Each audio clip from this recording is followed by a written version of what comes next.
திருச்செந்தூர் கோயிலிலே வேளாடணும் சண்முகா,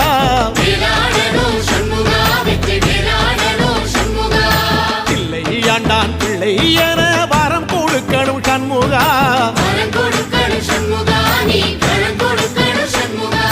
கண்ணுபடும்படி சண்முகா இந்த காலம் முழுவதும் சண்முகா,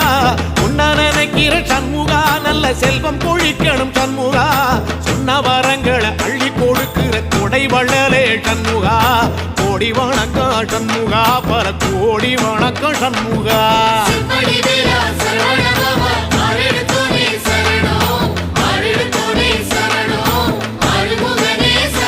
ஐயா மருதமர சத்தியமாகும் அறுபடைய சண்முகா, தங்கரதா ஏறி வந்து நீ எட்டி பாறையா சண்முகா,